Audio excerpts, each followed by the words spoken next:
Prologue, the breaking point. The fluorescent lights flickered overhead as Jack Mitchell stared at the stack of unpaid bills on his small kitchen table. Outside, the autumn rain tapped against the window of his cramped one-room apartment in Detroit's East Side, a constant reminder of the leaky ceiling he couldn't afford to fix. At 32, this wasn't where he'd imagined he'd be. 3 years ago, he'd been let go from his job at the auto plant where he'd worked since dropping out of community college. The plant's closure had hit the community hard, leaving hundreds unemployed in a city already struggling to provide opportunities. Since then, he'd cobbled together a series of part-time jobs, stocking shelves at night, delivering packages during the day, and occasionally helping his uncle with construction work when jobs came up. "Just keep pushing," his mother always said. Those words had been her mantra through his childhood, watching her raise 3 kids on a waitress's salary after their father left. But tonight, as Jack counted the meager tips from his evening shift at the local diner, pushing didn't feel like enough anymore. His phone buzzed, another reminder about his overdue student loan payments from the semester and a half of community college he'd attempted years ago.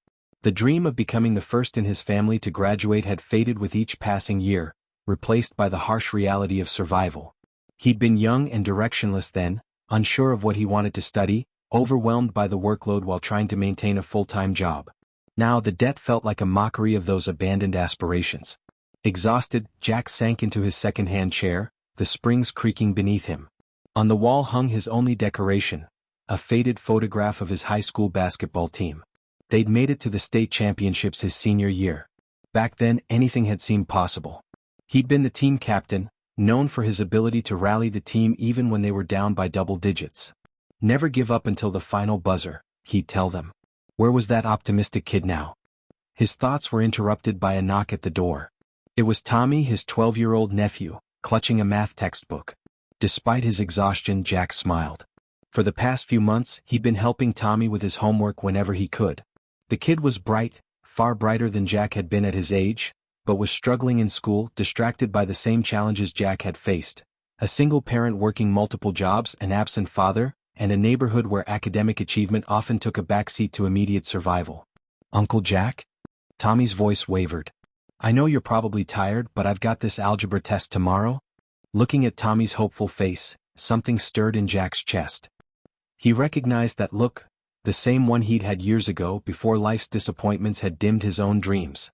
But there was something else too. Tommy looked up to him. Despite all his failures, despite barely keeping his head above water in his nephew's eyes, he was someone worth admiring. As they worked through the algebra problems at his small kitchen table, Jack found himself explaining concepts with a clarity that surprised him.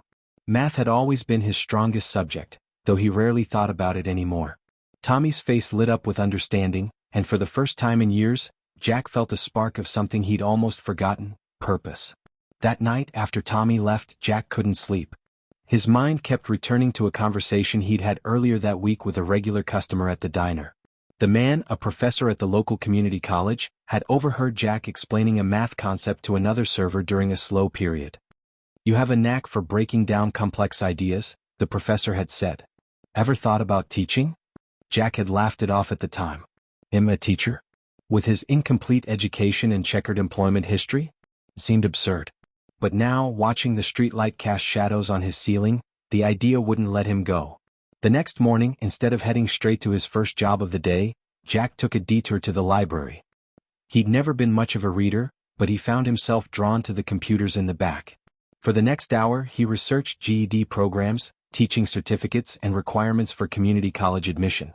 The path ahead looked daunting: years of study while working full-time, more student loans, countless obstacles to overcome. But for the first time in years, he felt something stir inside him: hope.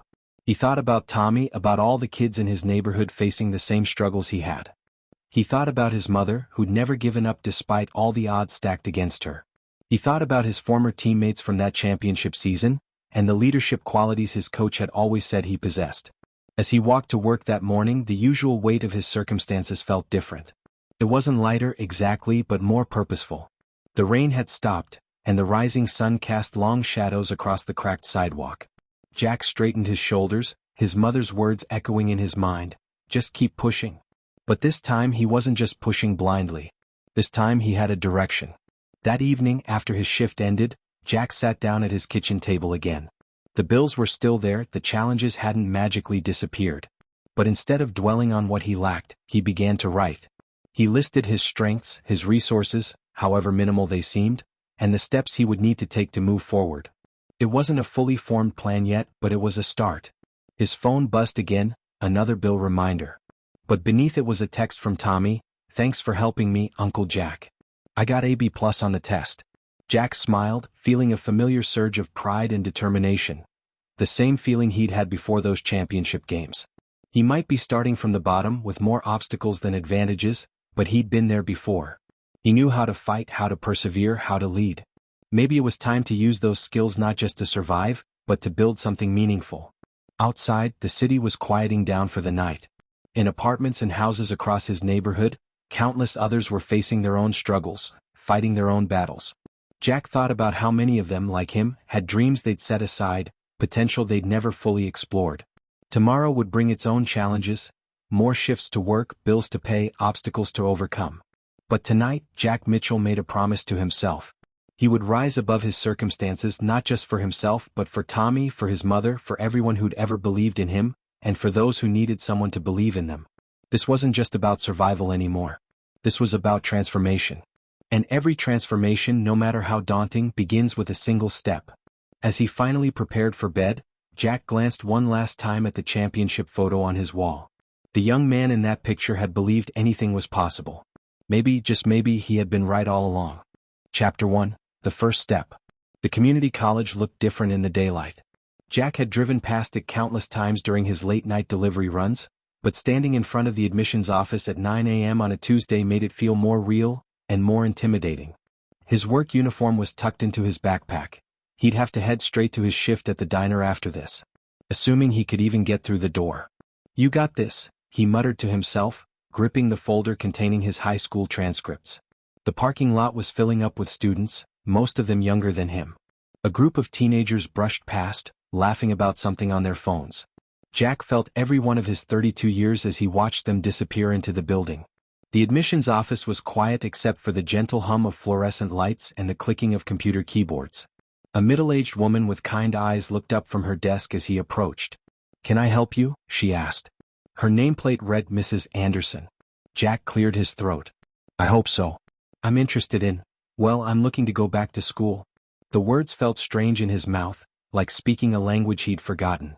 Mrs. Anderson smiled, gesturing to the chair in front of her desk. "Have a seat, Mr. Mitchell." Jack Mitchell. He sat down, trying to ignore how the chair seemed too small for his frame. "I was actually a student here about 12 years ago. Didn't finish though." He expected to see judgment in her eyes, but there was only interest. "Well, Mr. Mitchell, it's never too late to continue your education. What made you decide to come back?" Jack thought about Tommy's face lighting up over algebra problems, about the professor's words at the diner. "I want to become a teacher," he said, surprising himself with the conviction in his voice. "Math specifically. I know it's a long shot, given my background." "No such thing as a long shot when it comes to education," Mrs. Anderson interrupted, pulling some forms from her desk drawer.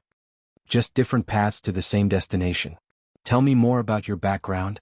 For the next hour, Jack found himself sharing his story, his incomplete semester, his years at the auto plant, the string of jobs that followed. Mrs. Anderson listened intently, occasionally making notes. "Here's what we're looking at," she said finally. "You'll need to complete your associate's degree first, then transfer to a 4-year college for your teaching certification. Given your previous withdrawal, you'll need to file for academic renewal. Your GPA will essentially reset, but you'll still need to repay any outstanding loans before you can receive new financial aid." Jack's heart sank. The loans. Of course. "I don't suppose there are any scholarships for 30-something former dropouts?" Mrs. Anderson's eyes twinkled. "You'd be surprised. There are several grants for non-traditional students, particularly those interested in education. It won't cover everything, but it's a start. The real question is, are you ready to commit to this?" Jack thought about the long hours ahead, studying after exhausting shifts, somehow finding money for tuition while keeping up with his bills. It seemed impossible. But then he remembered something his high school basketball coach used to say: "The game is won in the fourth quarter, when you're tired, when everything hurts, when it would be easier to give up. That's when champions push harder." "Yes," he said firmly. "I'm ready." Mrs. Anderson handed him a thick packet of forms. First step is completing these applications. You'll also need to take placement tests in math and English. We have testing sessions every Wednesday evening. I work evenings, Jack interrupted. Both evenings and mornings actually. And afternoons? Mrs. Anderson frowned thoughtfully. Saturday mornings? I could make that work. He'd have to ask someone to cover his morning delivery shift, but maybe his uncle would understand. As he left the office 2 hours later, his backpack heavy with information packets and forms, Jack's mind was spinning. The path ahead seemed even more daunting than he'd imagined. 4 to 5 years of school minimum. Thousands in tuition. Prerequisites to complete. Test to pass. He was so lost in thought that he almost collided with someone entering the building. Whoa, sorry. Jack stepped back, then recognized the man, the professor from the diner. Well, if it isn't my favorite waiter, the professor smiled. Jack, right? What brings you to our humble campus? Actually, I just came from admissions. I'm thinking about going back to school. To become a teacher. The professor's eyes lit up. Excellent. We need more people who understand real-world applications in education. Have you declared a major yet? Not exactly. I have some prerequisites to handle first. The professor, Dr. Roberts, according to his ID badge, nodded understanding. The journey of 1,000 miles, right? Listen, I teach developmental math here. If you're serious about this, why don't you sit in on one of my classes? Get a feel for college-level coursework? We meet Monday and Wednesday mornings at 10. Jack's heart sank. I appreciate the offer, but I work those mornings. Actually, I work pretty much all the time. Dr. Roberts considered this. How about this? I record all my lectures for online students. I could give you access to the recordings, let you study at your own pace. Might help you prepare for the placement tests. Jack stared at him, stunned by the offer. Why would you do that for me? Because 12 years ago I was where you are, Dr. Roberts said quietly. Working multiple jobs trying to find my way back to education. Someone gave me a chance. Now I'm paying it forward. Before Jack could respond, his phone buzzed, a reminder that his shift at the diner started in 30 minutes. I have to go, he said apologetically. But thank you. Really? Here's my card. Email me if you're interested. Dr. Roberts handed him a business card. And Jack? The fact that you're here taking this step? That's the hardest part. The diner was busy that afternoon, but Jack moved through his shift in a daze, his mind still processing the morning's events. During a brief lull, he pulled out one of the information packets, reading about prerequisite courses while refilling salt shakers. What's that? Maria, another server, peered over his shoulder. College stuff, Jack admitted. I'm thinking about going back to school. Maria's eyes widened. No kidding? What for? Teaching. Math specifically. You'd be good at that, she said immediately. The way you helped me figure out my tips percentage the other day, you made it so clear. Jack smiled, remembering. Thanks. Still a long way to go though. But you're starting, Maria pointed out. That's more than most people do. The rest of his shift passed in a blur of orders and customers. At 8 p.m., Jack finally hung up his apron and headed home. His feet ached, and he still had 3 hours of package sorting ahead of him at his night job. But instead of feeling drained, he felt something else, a sense of purpose he hadn't experienced in years. He thought about Dr. Roberts' offer, about Mrs. Anderson's encouragement, about Maria's confidence in his teaching ability.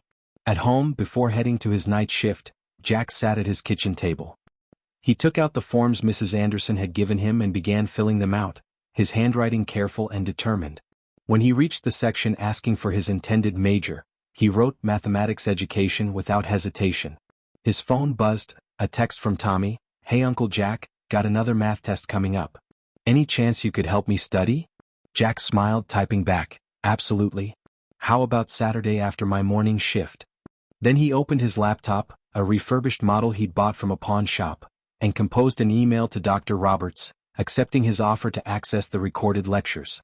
Before leaving for his night job, Jack took one last look at the admission forms on his table. They weren't just papers anymore. They were the first pages of a new chapter in his life. The path ahead was long and uncertain, but for the first time in years he was moving forward instead of just surviving. As he drove to his night shift, Jack thought about all the hours ahead of him, working, studying, somehow making it all fit together. It seemed impossible. But then again, so had making it to the state championships with a team that everyone had written off. The game is won in the fourth quarter, he reminded himself, pulling into the parking lot of the sorting facility. Right now, it felt like he was still in the first quarter with a long game ahead. But at least he was on the court. Inside the facility, as he began his usual routine of sorting packages, Jack's mind wandered to the lecture recordings Dr. Roberts had offered. Maybe he could listen to them while working this shift. The monotonous nature of package sorting might actually be perfect for that. By the time his shift ended at midnight, Jack had formed the beginnings of a plan. He'd use his night shifts for listening to lectures, early mornings for studying before his delivery route, and whatever spare moments he could find between jobs for completing assignments. Sleep would be scarce, but he was used to that. Driving home under the streetlights, Jack felt a mix of exhaustion and excitement. The day had been long, but it had also been the first day of something new. Something that mattered. As he finally crawled into bed at 1 a.m., his alarm already set for 5, Jack thought about all the people who had shown him kindness today. Mrs. Anderson, Dr. Roberts, Maria. Their belief in him strengthened his own determination. Tomorrow would bring new challenges, more hours of work, more forms to fill out, more obstacles to overcome. But for the first time in years, Jack Mitchell wasn't just existing. He was building something. Something that started with a single step into that admissions office, but would hopefully lead to something much bigger than himself. As he drifted off to sleep, Jack's last thought was of Tommy's face lighting up with understanding over those algebra problems. Maybe someday he could be that light for other kids who needed someone to believe in them. Maybe that was worth any amount of struggle ahead. The journey of 1,000 miles begins with a single step. Today Jack Mitchell had taken his. Chapter 2, Balancing Act. 3 weeks after submitting his application, Jack's new routine was already testing his limits. He sat in his car outside the sorting facility at 1 a.m., thermos of cold coffee in one hand, algebra notes in the other. Dr. Roberts' recorded voice played through his phone speaker, explaining polynomial functions while Jack frantically scribbled notes on a clipboard balanced against the steering wheel. Remember, Dr. Roberts' voice crackled through the speaker, the key to factoring these expressions is recognizing the patterns? A knock on his window made Jack jump. It was his supervisor, Mike. Mitchell. Break's been over for 10 minutes. Jack quickly gathered his notes. Sorry, lost track of time. He'd been using his breaks to study, trying to prepare for the placement test that was now just 2 weeks away. Inside the facility, as he resumed sorting packages, Jack kept his earbuds in, Dr. Roberts' voice mixing with the mechanical hum of conveyor belts. He discovered that the repetitive nature of package sorting actually helped him focus on the lectures. It was finding time to practice the concepts that proved challenging. By the time his shift ended at 4 a.m., Jack's eyes were burning. He had just enough time to drive home, shower, and change before his morning delivery route started at 5:30. As he walked to his car, he noticed his hands trembling slightly, too much coffee, too little sleep. The early morning streets were quiet as Jack made his deliveries. He'd taken to reciting mathematical formulas under his breath as he worked, earning strange looks from early rising customers. But he couldn't afford to waste a single moment. Not with the placement test looming. At 10 a.m. Jack's delivery shift ended, but his day was far from over. He rushed home to change into his diner uniform, arriving just as the lunch rush was beginning. You look terrible, Maria commented as they passed each other in the kitchen. Thanks, Jack managed a tired smile. Been studying? When do you sleep? Sleep is for people who aren't trying to pass a math placement test, he joked, but the exhaustion in his voice was evident. The lunch rush was particularly busy that day. Jack moved between tables in a daze, his mind still trying to process polynomial functions while taking orders and delivering plates. During a brief lull, he pulled out his notes, only to have them splattered with coffee when he rushed to catch a falling tray. Jack? His manager called from the kitchen. Your nephew's here. Tommy stood by the counter, looking uncertain. Mom's working late again, he explained. Thought maybe we could study? I have another test tomorrow. Jack's heart sank. He'd completely forgotten about their study session. Looking at Tommy's hopeful face, he couldn't bring himself to say no, even though his own studying was already behind schedule. Give me an hour to finish my shift, he said. Then we'll hit the books. Later, sitting at his small kitchen table with Tommy, Jack found himself explaining concepts he'd just learned himself. Surprisingly, teaching the material helped reinforce his own understanding. So if x equals 5, Tommy worked through a problem, then the whole expression equals? Hold that thought, Jack interrupted, stifling a yawn. I need more coffee. In the kitchen, Jack's hands shook as he measured coffee grounds. The numbers on his digital clock blurred. 4:47 p.m. In 2 hours he'd need to start his evening shift at the diner. Tomorrow he'd do it all again. His phone buzzed, a text from his mother, "Coming to Sunday dinner this week?" Jack closed his eyes. He'd missed the last 2 family dinners, choosing to use the time to study instead. His mother had been understanding, but he could sense her worry. She'd always emphasized the importance of family, even during their hardest times. "Uncle Jack?" Tommy called from the other room. "I think I figured it out." Back at the table, Jack watched Tommy solve the problem correctly. Pride mixed with exhaustion as he gave his nephew a high five. Helping others understand math, this was why he was pushing himself so hard. But that evening, during his diner shift, the lack of sleep finally caught up with him. He mixed up orders, dropped a full tray of drinks, and had to redo the same bill calculation 3 times. "Go home, Jack," his manager said after the 3rd mistake. "You're no good to anyone if you burn yourself out." "I can't afford to lose the hours," Jack protested. "You can't afford to lose the job either," she countered. "Get some rest. Come back tomorrow when you can focus." Driving home, Jack's vision blurred. He pulled over, resting his forehead against the steering wheel. Who was he kidding? How could he possibly balance full-time studies with 3 jobs and family obligations? Maybe he was reaching too high, trying to be something he wasn't meant to be. His phone buzzed again, an email from Dr. Roberts. "Checked your practice test. Impressive progress. Keep pushing." Jack sat there for a long moment, thinking about everyone who was believing in him: Dr. Roberts, Tommy, his mother, even Maria at the diner. He couldn't let them down. More importantly, he couldn't let himself down. But something had to give. He couldn't keep going like this. That night, instead of immediately collapsing into bed, Jack sat at his kitchen table with a notepad. He began mapping out his week hour by hour, looking for ways to optimize his time.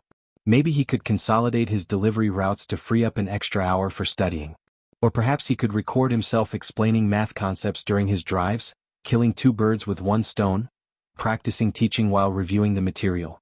His uncle had mentioned the construction business was picking up. Maybe he could switch to weekend work there, earning more per hour than his weekday jobs. It would mean giving up his only free time, but at this point, what was free time anyway? As he worked on his new schedule, Jack remembered something his high school basketball coach used to say during particularly grueling practices: "It's not about having enough time. It's about making the most of the time you have." By 2 a.m. Jack had a new plan. It wasn't perfect, but it was better. He'd have to make some tough choices, have some difficult conversations with his employers, but he could see a way forward. He still needed to figure out how to make room for family dinners though. His mother's text weighed on his conscience. Maybe he could bring his study materials to Sunday dinner? His mother had always been good at math. Perhaps she'd even enjoy helping him review. As he finally lay down to sleep, Jack set his alarm for 5 a.m. Tomorrow would be another long day, but now he had a strategy. The balance wouldn't be perfect, but maybe it didn't need to be. Maybe it just needed to be good enough to keep moving forward. Before drifting off, he sent a quick text to his mother: "I'll be there Sunday. Hope you're ready to help me with some algebra." Her response came immediately: "Always. Proud of you, baby." 4 simple words, but they made all the exhaustion seem worthwhile. He wasn't just doing this for himself anymore. He was doing it for everyone who believed in him, for every kid like Tommy who needed someone to believe in them. The balancing act wouldn't get easier, but Jack was getting stronger. And sometimes that made all the difference. Chapter 3: The Test. Saturday morning dawned cold and gray. Jack sat in his car in the community college parking lot, 30 minutes early for his placement test, watching other test takers hurry through the drizzle toward the assessment center. Most clutched study guides and calculators. Some looked as nervous as he felt. The past 2 weeks had been a blur of preparation.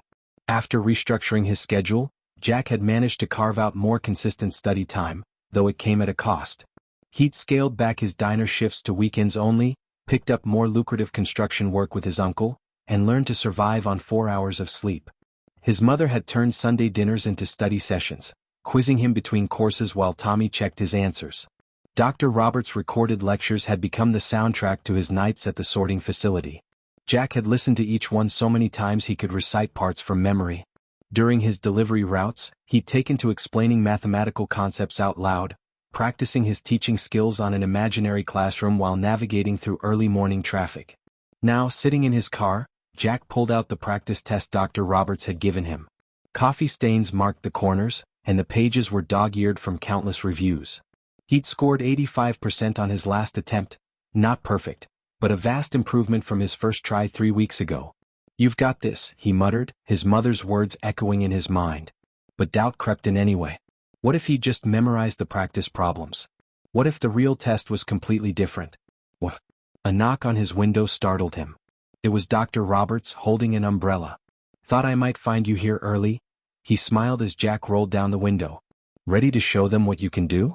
Jack managed a weak smile. "What if I'm not?" "Then you'll take it again," Dr. Roberts said simply. "But I've seen your practice scores. You've put in the work, Jack. Now it's just about showing what you know." Inside the assessment center, Jack followed the proctor's instructions mechanically. No phones. No notes. No calculators for the first section. "Show all work. You have 3 hours." The test began with basic algebra. Jack's hands were shaking so badly he could barely write, but the problems looked familiar.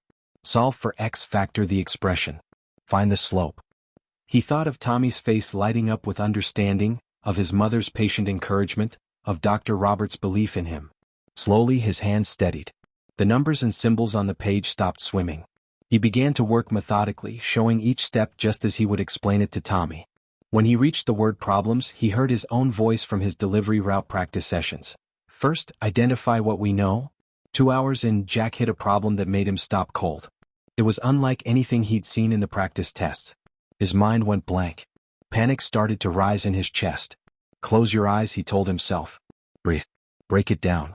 He thought about his high school basketball days, about being down by 15 points in the fourth quarter of the championship game. His coach's voice echoed in his memory, "One possession at a time. You don't have to win the game with one shot." Opening his eyes, Jack looked at the problem again. He couldn't solve it all at once, but he could identify what he knew. Write down the given information. Look for patterns. Take it step by step. When the proctor called time, Jack had just finished reviewing his last answer. He handed in his test with trembling hands, feeling simultaneously drained and wired. Outside the assessment center, Dr. Roberts was waiting. "How'd it go?" "I don't even know," Jack admitted. "Some parts felt good, others?" He shook his head. "The English portion is next week, right?" Dr. Roberts asked. Jack nodded. That one worried him even more. Numbers he could practice, but writing had never been his strong suit. "One test at a time," Dr. Roberts reminded him. "Go home, get some rest. You've earned it." But rest wasn't an option. Jack had a 6-hour construction shift with his uncle, followed by the dinner rush at the diner. As he drove to the construction site, his mind kept returning to that difficult problem. Had he solved it correctly? Should he have approached it differently? The physical labor of construction work provided a welcome distraction. There was something satisfying about seeing immediate results from his efforts, unlike the endless waiting for test scores. That evening at the diner, Maria could tell something was wrong. "You're quieter than usual," she observed as they restocked supplies. "Took my math placement test today," Jack explained. "Can't stop thinking about this one problem." "Did you answer it?" "Yeah, but..." "Then stop torturing yourself," Maria interrupted. "You can't change it now, and worrying won't help." She was right, of course, but that didn't make it easier. The next few days passed in an anxious blur. Jack threw himself into preparing for the English placement test, but his thoughts kept returning to math. Had he done enough? Would his scores be high enough to avoid remedial classes? Every hour in developmental courses would mean more time and money between him and his goal. 4 days later, Jack was sorting packages when his phone buzzed. An email from the assessment center. His math results were in. He stared at the notification for a full minute before opening it, heart pounding. "Congratulations," the email began. "Your score of 92% places you in college algebra, Math 121. Jack had to read it 3 times before the meaning sank in. He'd not only passed, he'd scored high enough to skip the developmental courses entirely. His hands shook as he forwarded the email to Dr. Roberts, then called his mother. "Baby, I knew you could do it," she exclaimed. "We're celebrating at Sunday dinner. No studying allowed." Next, he texted Tommy, "Guess who's officially qualified to help you with algebra?" The response was immediate, "Never doubted you, Uncle Jack." The rest of his shift passed in a daze. Jack felt lighter somehow, as if a weight had lifted. But he knew this was just the beginning. The English test still loomed, and after that, real college classes would bring their own challenges. Still, something had shifted. That scared kid who'd walked into the admissions office weeks ago feeling like an imposter. He was different now. Stronger. More confident. As Jack drove home in the pre-dawn hours, he thought about all the other tests ahead. Not just academic ones, but the daily challenges of balancing work, school and family. The path forward wouldn't be easy, but he knew now that he could handle it. One test down. Countless more to go. But for the first time, Jack truly believed he would make it. Because this test had proven something important. He belonged here. And no one could take that away from him. Chapter 4. New Beginnings. The classroom door felt heavier than it should have. Jack stood in the hallway of the mathematics building, watching other students file past him into college algebra. At 32, he towered over most of them. Their casual chatter about summer break and dorm life made him feel like a stranger in a foreign land. Going in? A voice behind him made him jump. A young woman with bright blue hair and multiple piercings raised an eyebrow at him. "Yes, sorry," Jack moved aside, then followed her into the room. He chose a seat near the front, remembering Dr. Roberts' advice. Sit where you can't hide. Make yourself accountable. The professor, Dr. Chin, was already writing on the whiteboard. She was younger than Jack had expected, probably in her early 40s, with an energy that filled the room. As she turned to face the class, her eyes met Jack's and she gave him a small nod. "Welcome to college algebra," she began. "This course will challenge you. Some of you will question why you're here. All of you will have moments of doubt. That's normal. What matters is how you respond to those moments." Jack opened his new notebook, a gift from his mother, and began taking notes. The familiar act of writing helped calm his nerves, even as Dr. Chin outlined the demanding coursework ahead. Weekly quizzes, 3 major exams and a group project.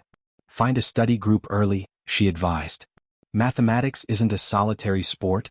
Jack's heart sank. Group work meant coordinating schedules, and his was already a precarious balance.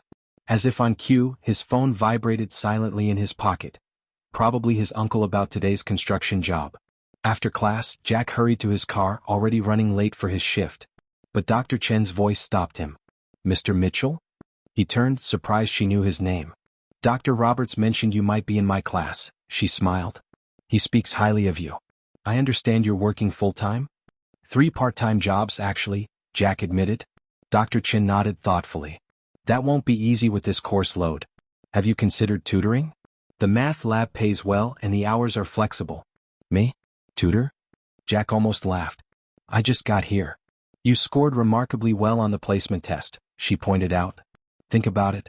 Sometimes teaching others is the best way to master material yourself."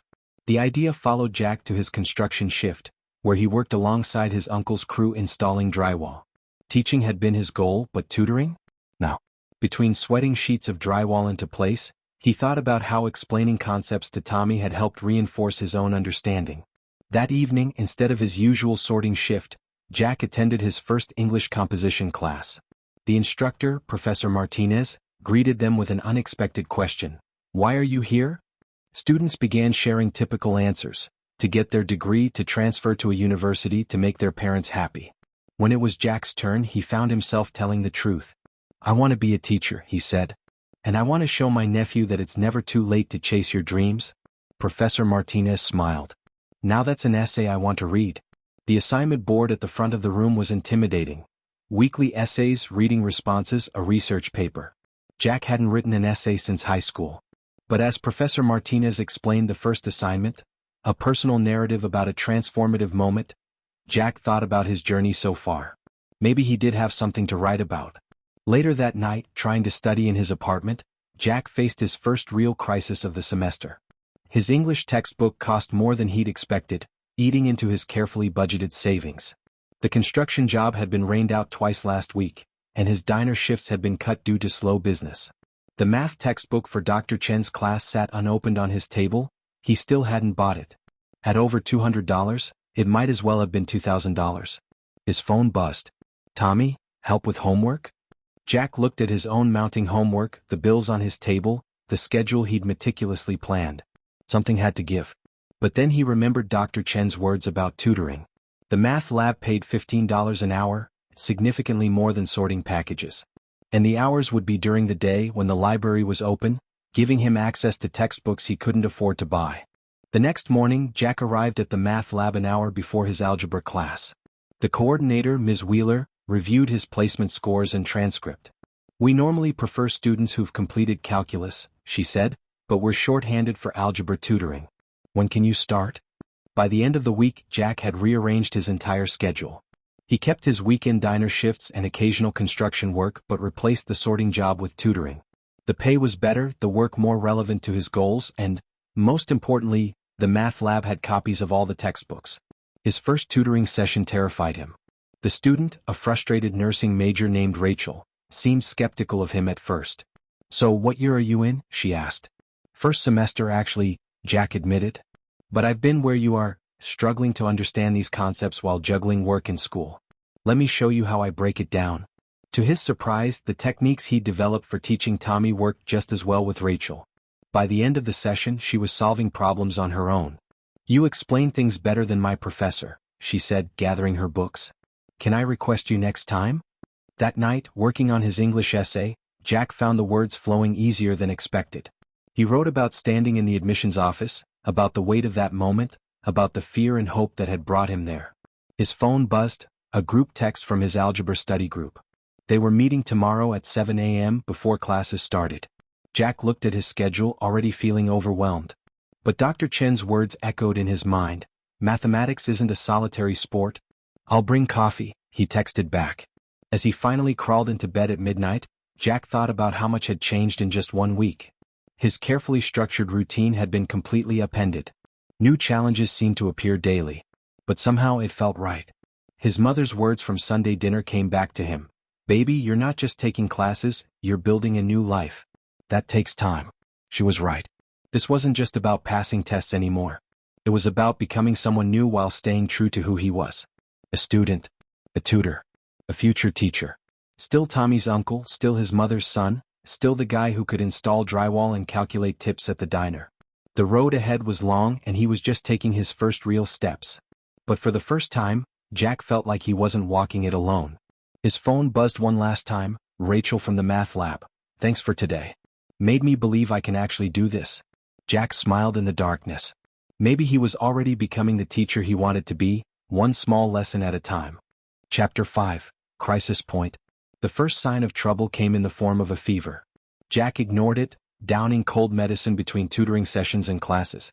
He couldn't afford to be sick, not with midterms approaching, not with bills to pay, not with Tommy counting on him. But his body had other plans. It was during his Wednesday morning study group when everything fell apart. 1 minute he was explaining polynomial functions, the next the room was spinning, voices becoming distant echoes.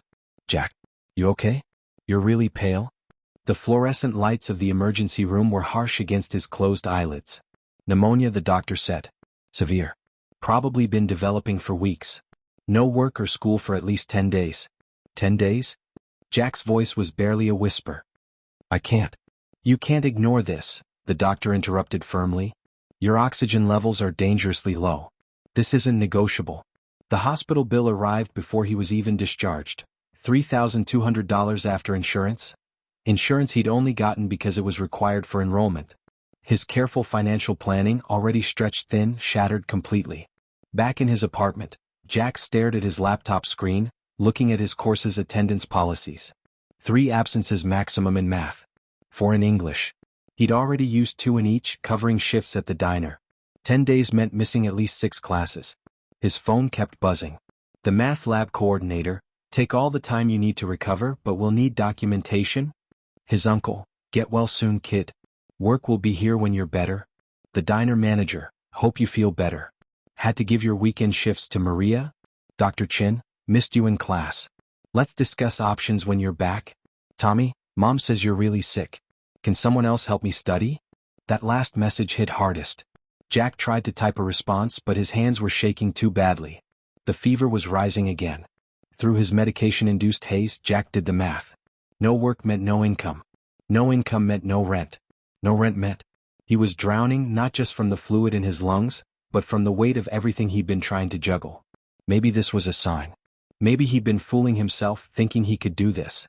His mother found him like that, staring blankly at his laptop. She'd used her emergency key after he hadn't answered her calls. "Baby, you're burning up," she said, feeling his forehead. "Why aren't you in bed?" "Can't," he mumbled. "Have to figure this out. The bills? The classes? The only thing you have to figure out right now is getting better." She closed his laptop firmly. "Everything else can wait." "It can't." His voice broke. "You don't understand. I'm going to lose everything. The apartment, my spot in the program, my jobs? Look at me, Jackson Mitchell. His mother's voice was steel. You remember when your father left? Everyone said I should give up, go on welfare, let you kids be raised by the system. You know what I did instead? Jack nodded weakly. You kept pushing. I kept pushing. But I didn't do it alone. I had help, from neighbors, from church, from people who believed in me. Now it's your turn to accept help. Over the next few days, as Jack drifted in and out of fever dreams, his mother's words proved prophetic. His support system mobilized in ways he never expected. Dr. Roberts and Dr. Chen worked together to arrange extensions for his assignments, developing a recovery plan that wouldn't derail his academic progress. His study group recorded their sessions, sharing detailed notes and explanations. The blue-haired girl from his algebra class, Amy, dropped off copied pages from the textbook sections he was missing. Professor Martinez turned his missed classes into an opportunity. Write about this experience. Make it your personal narrative essay. His uncle spoke to the landlord, arranging a payment plan for his rent. Maria organized a collection among the diner staff to help with his hospital bill.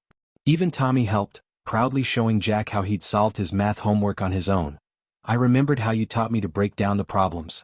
But it was Rachel, his former tutoring student, who provided the most unexpected support. She'd started a peer study group for algebra students, using the techniques Jack had taught her. We're keeping your methods alive while you recover, she texted, along with a photo of students gathered around a whiteboard. You inspired this. Don't you dare give up. Slowly the fever subsided. The crushing weight in his chest began to ease. But something else had changed too, Jack's perspective. He'd been trying to do everything alone, seeing accepting help as a form of weakness. His illness had forced him to confront a crucial truth. Strength wasn't about carrying the weight by yourself. It was about knowing when to lean on others and having the courage to do so. 2 weeks after his emergency room visit, Jack returned to campus. His body was still weak, but his resolve was stronger than ever. He'd lost his diner shifts, but Maria had already connected him with a better-paying weekend job at her brother's catering company. The math lab had not only held his position but increased his hours once he returned.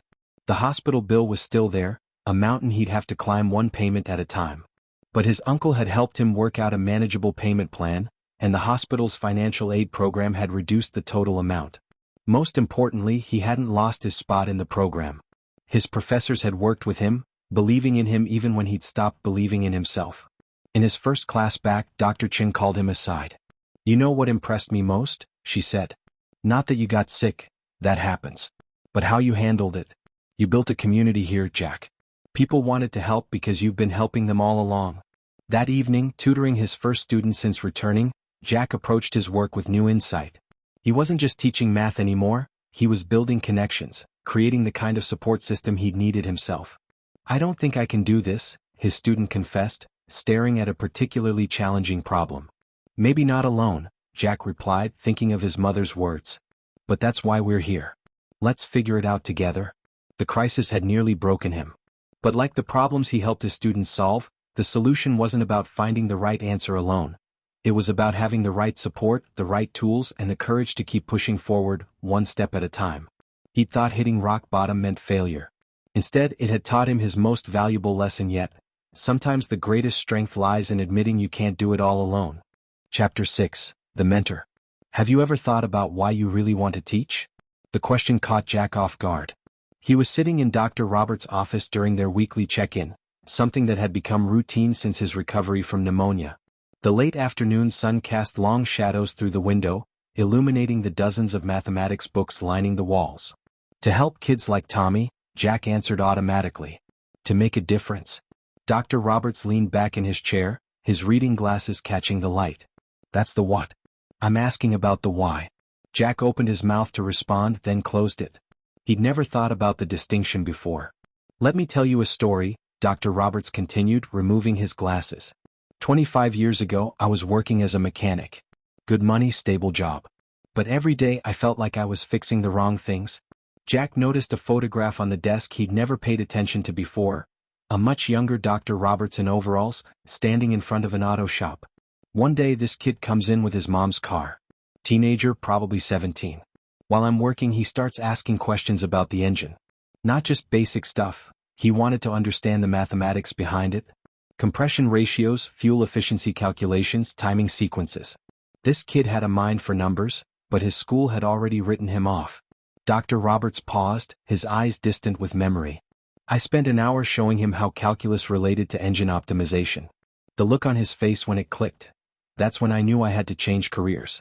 Not just to teach, but to reach the students who think mathematics isn't for them. Jack thought about his own students at the math lab, particularly Rachel, who'd gone from doubting her abilities to leading study groups. I see myself in you, Jack, Dr. Roberts continued. Not just your aptitude for mathematics but your instinct for connection. You don't just explain concepts, you relate to your students' struggles. That's something that can't be taught. But I'm still struggling myself, Jack admitted. Sometimes I feel like I'm barely keeping my head above water. Good. Dr. Roberts smiled at Jack's surprised expression. That struggle is what makes you effective. You know what it's like to fight for understanding, to balance competing demands, to doubt yourself. Those experiences will make you a better teacher than any textbook knowledge. Their conversation was interrupted by a knock at the door. It was Amy, the blue-haired student from Jack's algebra class.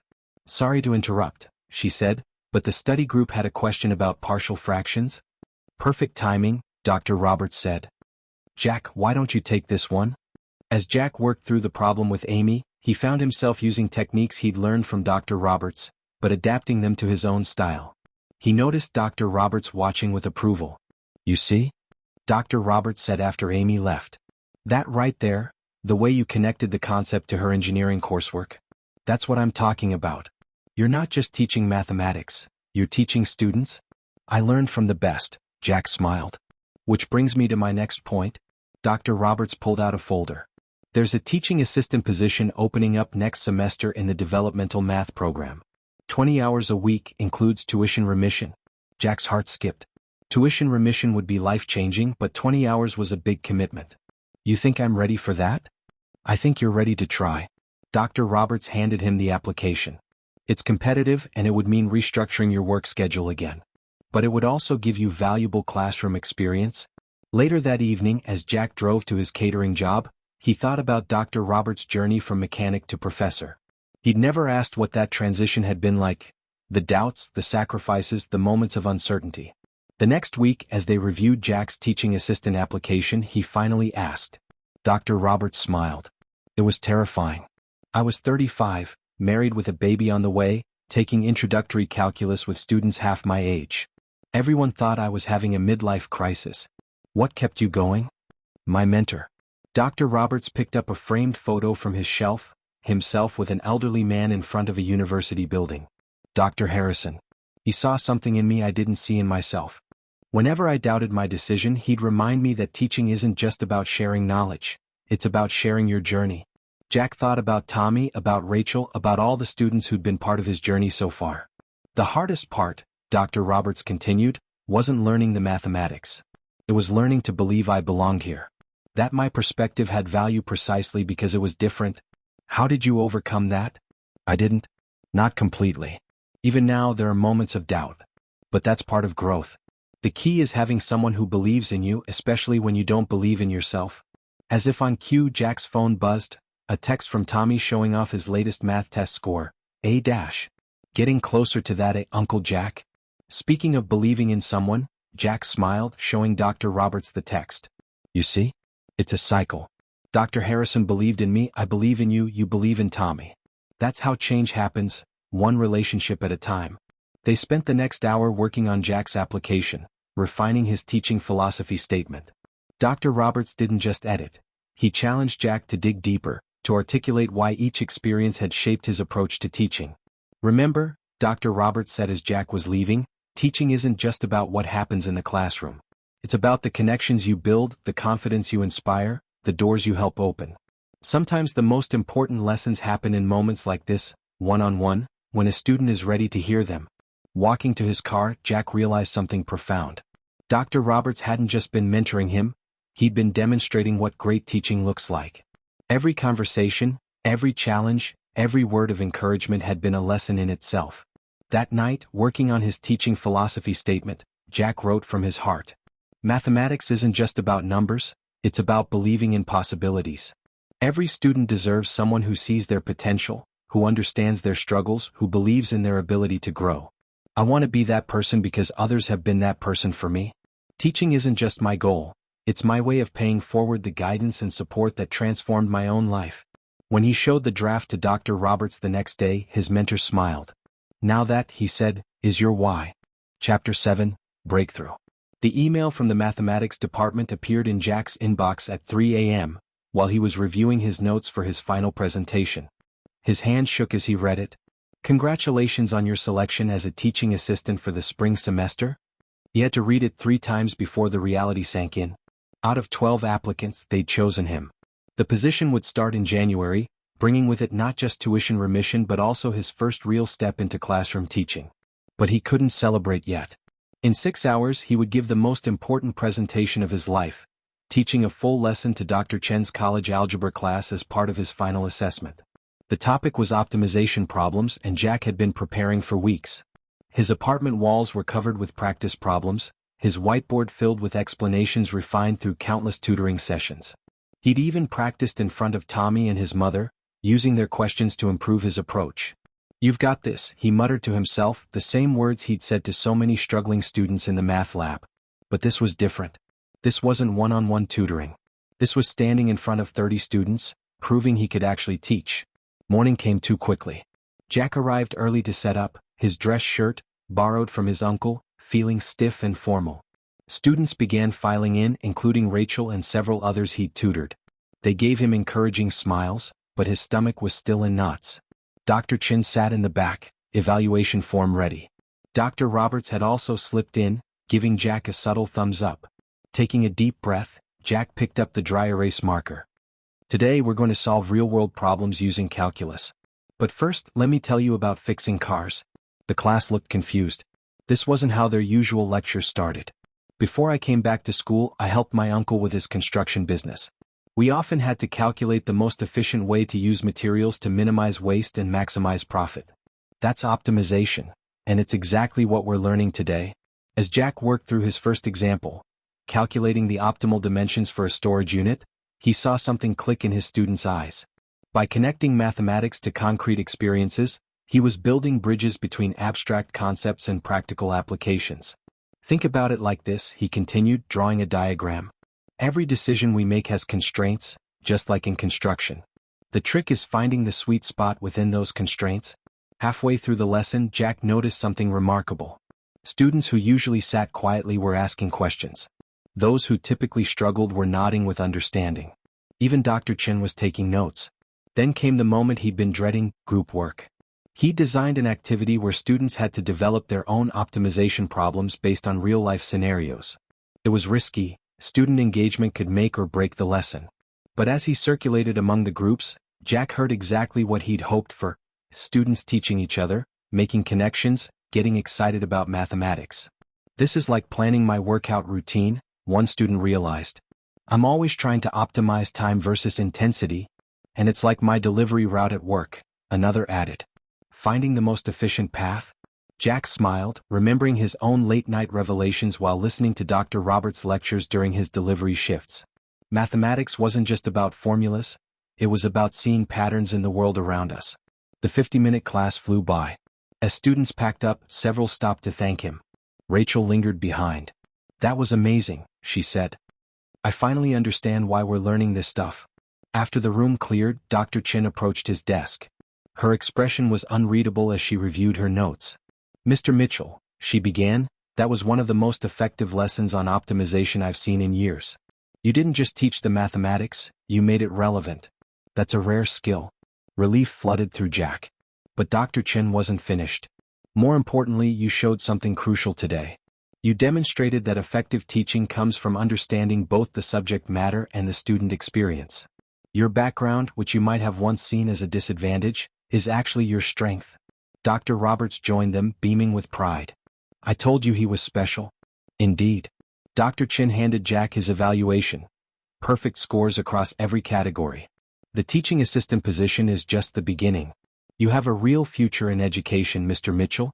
Walking to his car after the presentation, Jack felt different. The confidence wasn't just about the successful lesson or the teaching assistant position. It was deeper than that. For the first time he truly saw himself as an educator. His phone buzzed with congratulatory texts. "Tommy, Mom recorded your practice lesson. Showed it to my math teacher. She wants to know if you'll speak to our class. Rachel, the study group says you've ruined us for other teachers. No one explains things like you do." His mother, "Baby, I always knew you were meant to teach. So proud of you." That evening, instead of his usual catering shift, Jack had been given the night off to celebrate. He sat at his kitchen table looking at the teaching assistant offer letter, the perfect evaluation, and his growing stack of student thank you notes. Each piece of paper represented a milestone, but together they told a larger story. This wasn't just about teaching mathematics anymore. It was about transformation, not just his own but the ripple effect he could have on others. His phone buzzed again. "Dr. Roberts, remember what I said about your why? You found it today. This is just the beginning." Jack smiled, thinking about the journey ahead. The teaching assistant position would bring new challenges, but for the first time he felt ready for them. More than ready, he felt excited. Opening his laptop, he began planning his first official lesson as a teaching assistant. The screen reflected his face and he noticed something different in his expression. The uncertainty that had haunted him since walking into the admissions office was gone, replaced by something stronger: purpose. He was no longer just a student trying to become a teacher. He was an educator, growing into his calling one lesson at a time. And somewhere in the city, other people like him were probably sitting at their own kitchen tables, doubting their dreams, wondering if it was too late to change. Maybe someday he'd be the one helping them find their way, just as others had helped him. That thought made him smile as he typed the title of his first lesson plan: Mathematics in the Real World, Finding Your Path Through Numbers. The breakthrough wasn't just about teaching or academics. It was about becoming who he was meant to be, about finding his place in the world. And this was just the beginning. Chapter 8, Ripple Effect. It started with a simple question from Maria at the catering company. "Hey Jack, would you mind looking at my son's college application essay?" Jack was setting up for a wedding reception, his weekend job now that he'd started as a teaching assistant. Maria had been unusually quiet during setup, and now he understood why. "I didn't know Miguel was applying to college," Jack said, surprised. Miguel was 17, just a year older than Jack had been when he'd first attempted community college. "He wasn't going to," Maria admitted. "Said it wasn't for people like us. But then he heard about you." That evening, after the reception, Jack sat with Miguel at their usual corner table in the now empty venue. The college application essay was open on Miguel's laptop. "Mom says you worked 3 jobs while starting school," Miguel said, not meeting Jack's eyes. "That true?" "Still working too," Jack smiled. "But yeah. It's not easy, but it's worth it." "See, that's what I don't get," Miguel burst out. "Everyone says college is worth it, but worth what? The debt? The struggle? For what? A piece of paper that might not even get you a job?" Jack recognized the fear behind the anger. The same fear he'd faced in the admissions office that first day. "Let me tell you what it's worth to me," Jack said.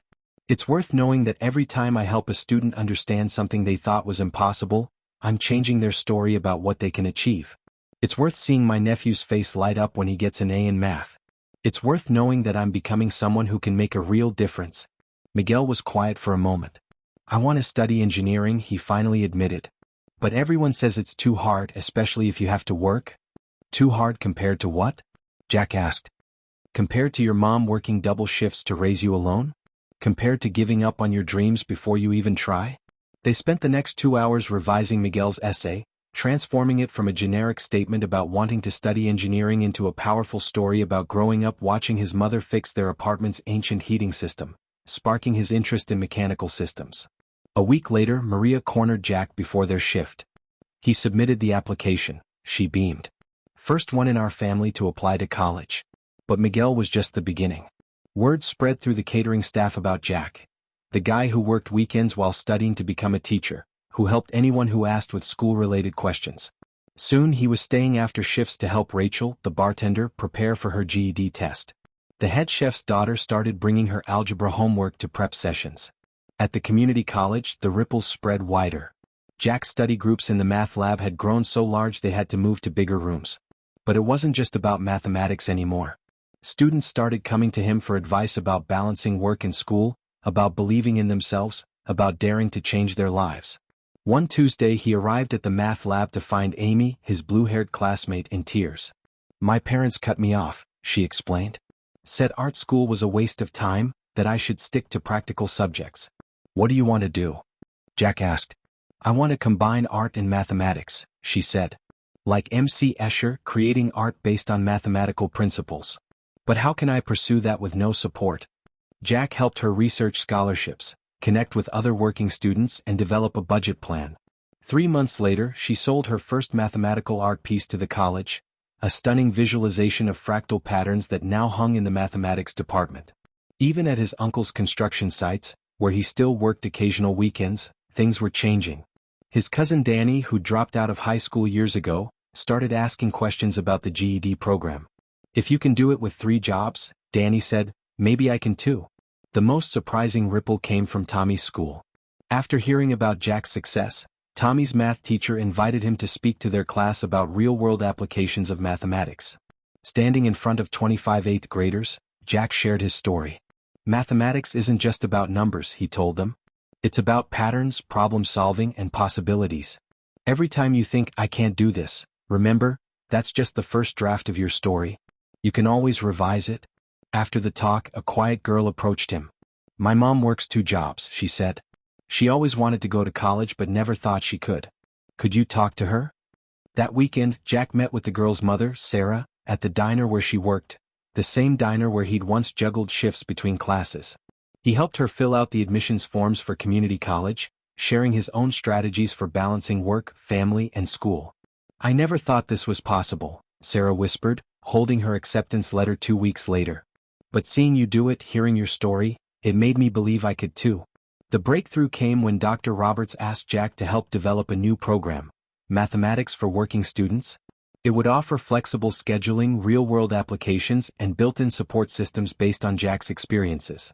Your story isn't unique, Dr. Roberts explained.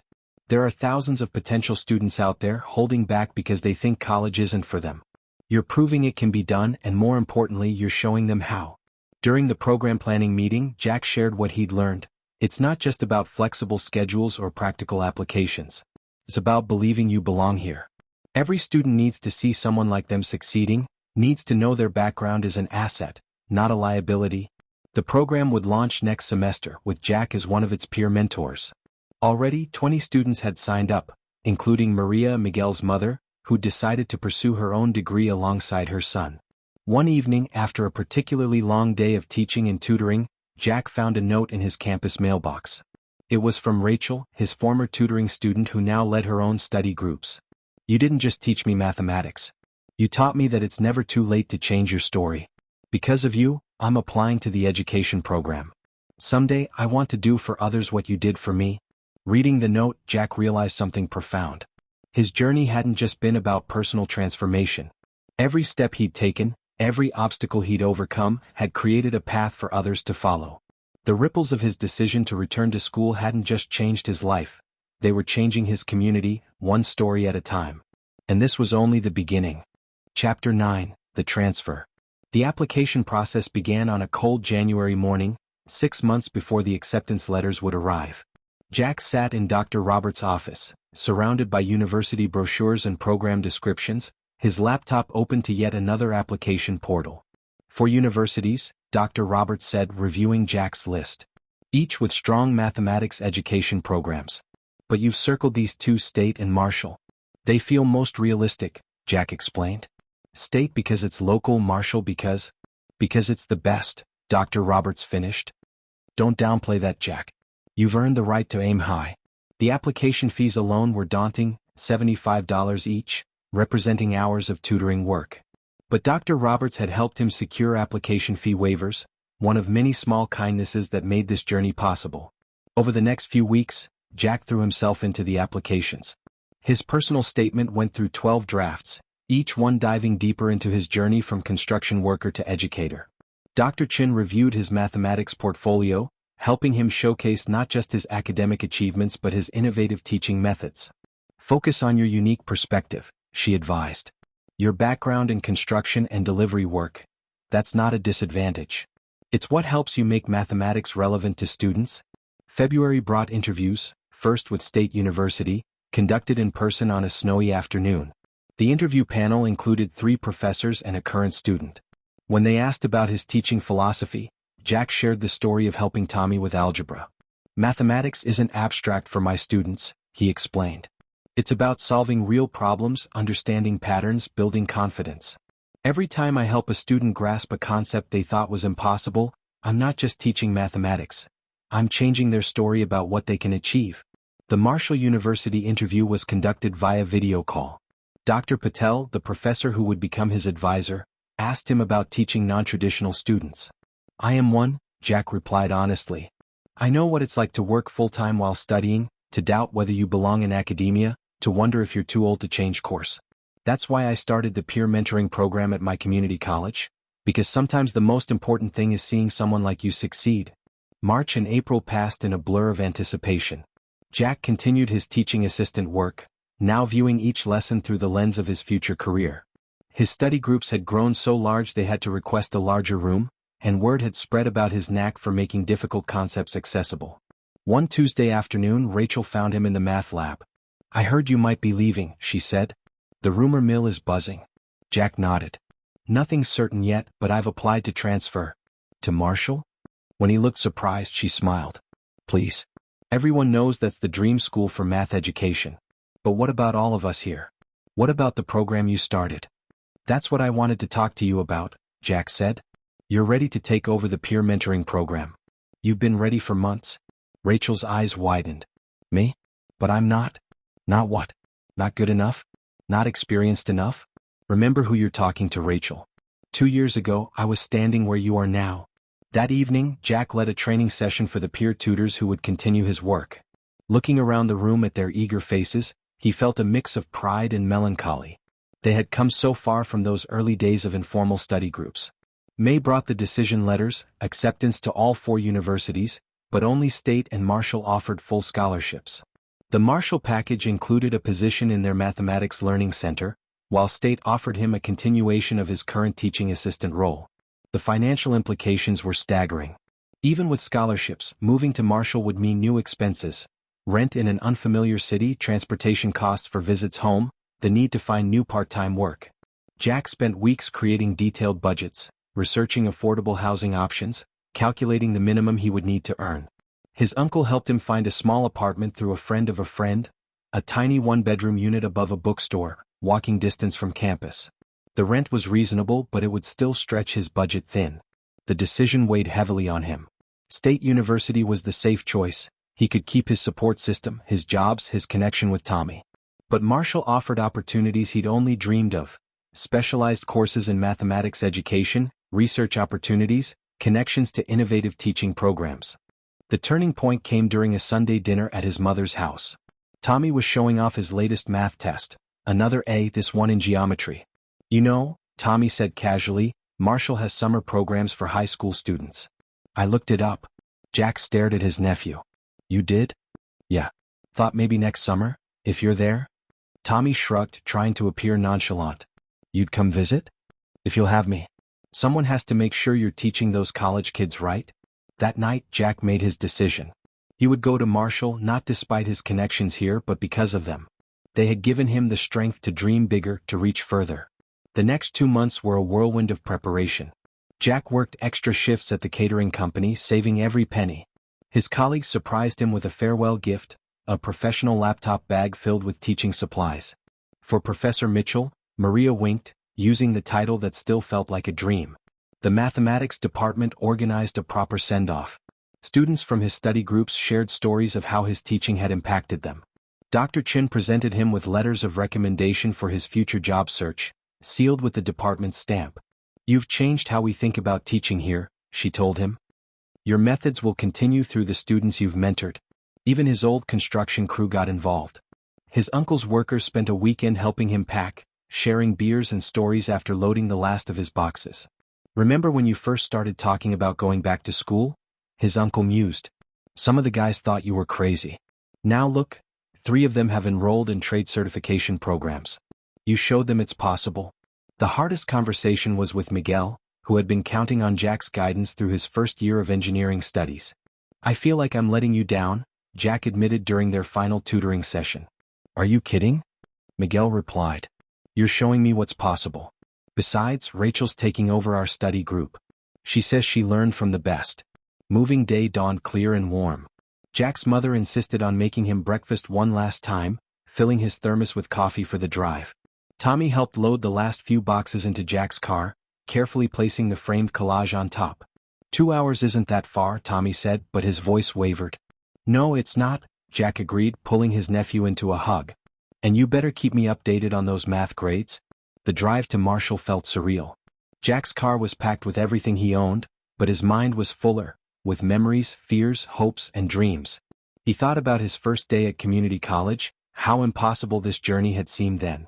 Arriving at Marshall was overwhelming. The campus sprawled across hills, its buildings a mix of historic architecture and modern facilities.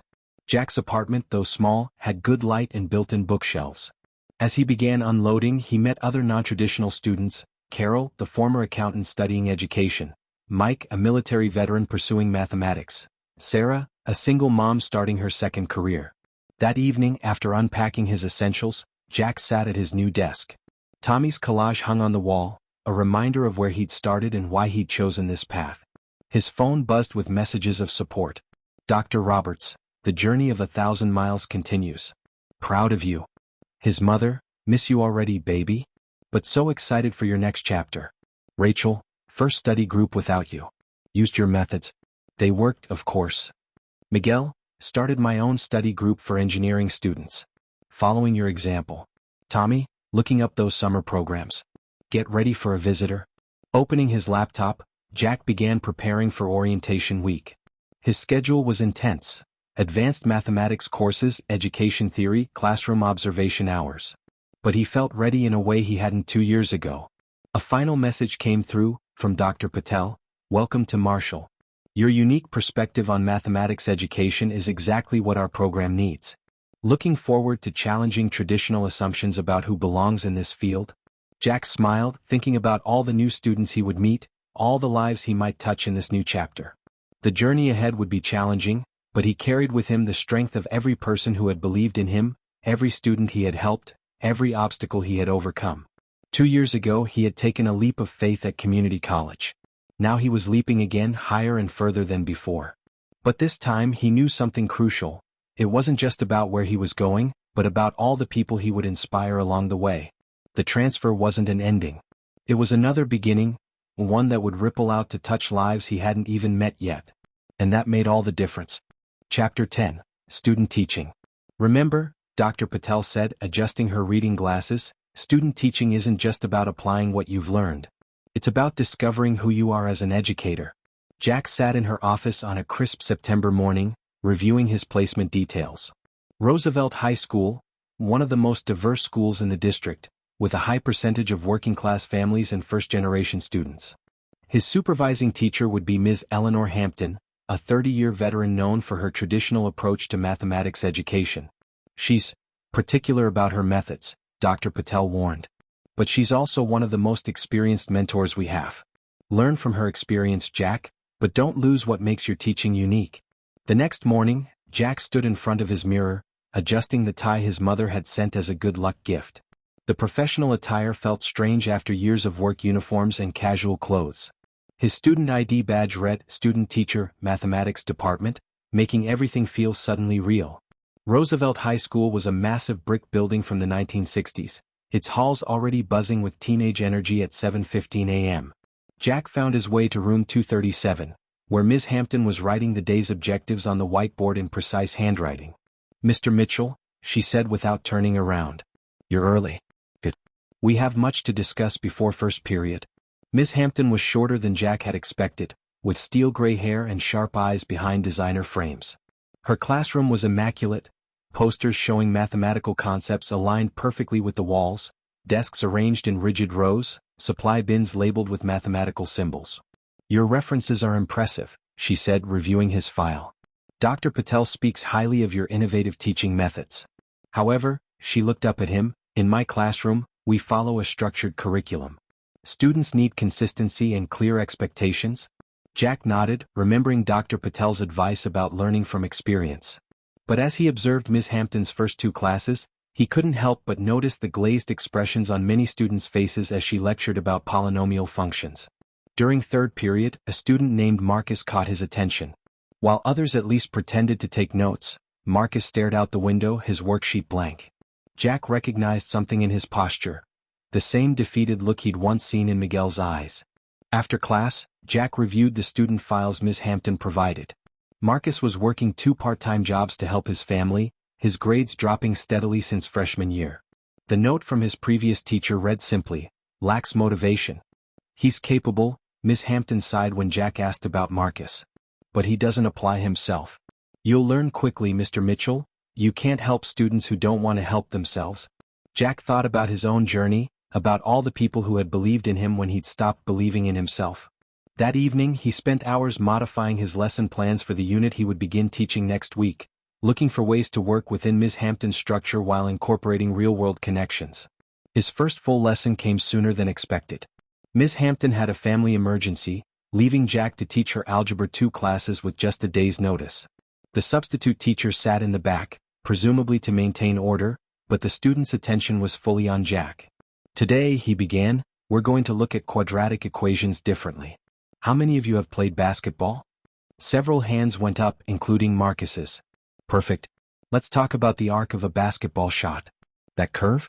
It's a parabola, exactly what we've been studying. When you're practicing your shot, you're actually doing quadratic calculations in your head."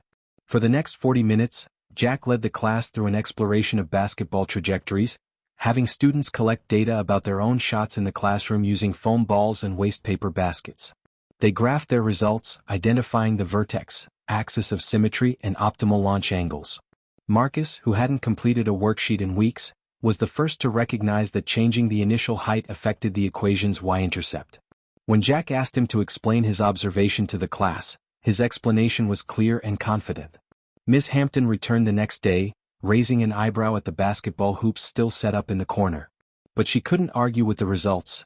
Every student had completed the assignment, and the quiz scores showed marked improvement. "Interesting approach," she said carefully. "Though perhaps a bit unconventional."